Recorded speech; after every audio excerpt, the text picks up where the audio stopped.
کہ ڈھاکہ جل رہا تھا، پاکستان ڈوب رہا تھا اور حکمران سیونی میرا ماہی میرے باغ جگاون آ گیا سے جی بہلا رہے تھے۔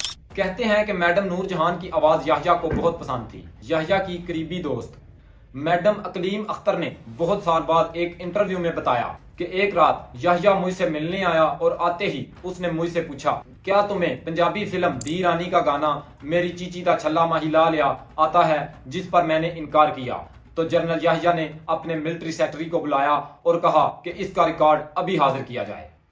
وہ رات کا پچھلا پہر تھا، بازار بند تھے اور ملٹری سیکرٹری ریکارڈ ڈھونڈنے میں لگا ہوا تھا۔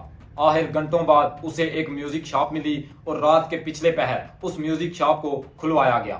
وہ ریکارڈ حاضر کیا، یحییٰ صاحب نے وہ گانا سنا اور ان کی روح کو سکون ملا۔ یہ گانا سننے کے بعد وہ بات نور جہان کو بھی بتائی گئی اور اس کی حوصلہ افزائی کی گئی کہ رات کے اس پہر بھی جنرل صاحب آپ کے ہی